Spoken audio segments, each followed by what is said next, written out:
नमस्कार दोस्तों, स्वागत है आपका एक नई कहानी में। गांव का जीवन। एक नैतिक और भावनात्मक कहानी। हिमालय की तलहटी में बसा एक छोटा सा गांव था। नाम था पलाशपुर। यह गांव अपने प्राकृतिक सौंदर्य और शांति के लिए प्रसिद्ध था। यहाँ के लोग बहुत साधारण परंतु सच्चे दिल के थे। अपने छोटे से गांव की दुनिया में वे मिलजुल कर रहते थे और उनकी जिंदगी में खुशियां और दुख दोनों ही बहुत सरलता से गूंथे हुए थे। पलाशपुर में एक बुजुर्ग व्यक्ति रहते थे। नाम था दीनानाथ। गांव के लोग उन्हें दादा कहकर पुकारते थे।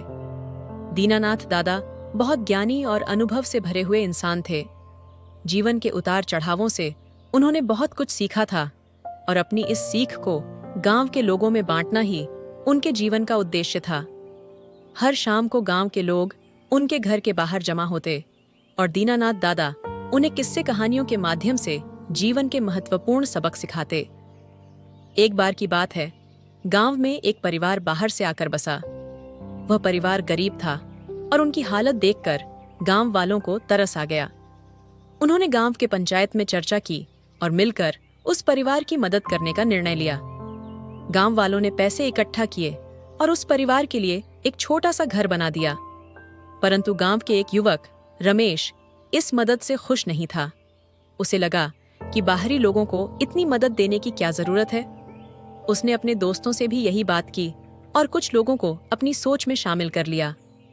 धीरे धीरे गांव में यह अफवाह फैल गई कि बाहर से आए लोग हमारे गांव का फायदा उठाने आए हैं। लेकिन दीनानाथ दादा ने इस बात का विरोध किया और कहा, बेटा, इंसानियत के नाते हमें एक दूसरे की मदद करनी चाहिए।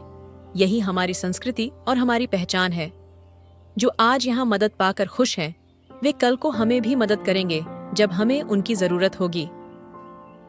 कुछ ही दिनों में बाहरी परिवार ने गांव के लोगों से घुलना मिलना शुरू कर दिया। वे लोग बहुत मेहनती और ईमानदार थे।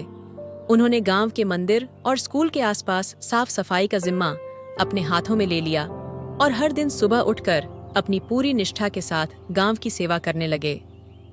धीरे धीरे रमेश की गलतफहमी दूर हो गई और उसने महसूस किया कि उसने उन लोगों के बारे में गलत समझा था।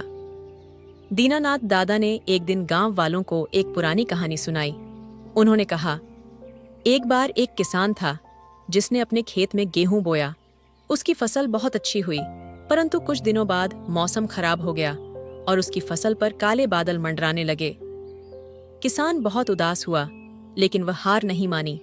उसने खेत की देखभाल की, दिन रात मेहनत की और आखिरकार फसल को बचा लिया। उसी तरह हमें भी अपने जीवन के कठिन समय में हिम्मत रखनी चाहिए। जो लोग खुद मुश्किलों का सामना करके कुछ बनते हैं, वे दूसरों की मदद में भी सक्षम होते हैं। उनकी यह कहानी सुनकर रमेश ने अपनी गलती स्वीकार की।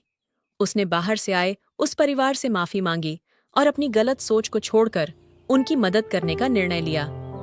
धीरे धीरे रमेश और उस परिवार के बीच एक अनोखा बंधन बन गया। रमेश ने उन्हें अपने खेत में काम करने का मौका दिया, जिससे वे अपनी स्थिति को सुधार सके।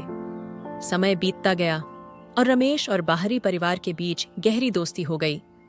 रमेश ने उनसे बहुत कुछ सीखा, खासकर परिश्रम और सहनशीलता। एक बार रमेश की फसल खराब हो गई और वह बुरी तरह से परेशान हो गया। तब उस बाहरी परिवार ने रमेश की मदद की और उसे एक नई उम्मीद दी। उन्होंने उसे बताया कि किस तरह मेहनत और धैर्य से हर मुसीबत को पार किया जा सकता है। इस घटना से गांव के बाकी लोग भी प्रभावित हुए। सभी ने यह समझा कि जब हम किसी की मदद करते हैं तो वह मदद कभी भी व्यर्थ नहीं जाती। गांव के लोग एक बार फिर से एकजुट हो गए और उन्होंने बाहरी परिवार को अपना हिस्सा माना। उन्होंने यह सीखा कि एक दूसरे की मदद से ही हम समाज में एकता और प्रेम को बनाए रख सकते हैं। पलाशपुर का यह किस्सा हमें बताता है कि जीवन में मदद, प्रेम और विश्वास का कितना महत्व होता है।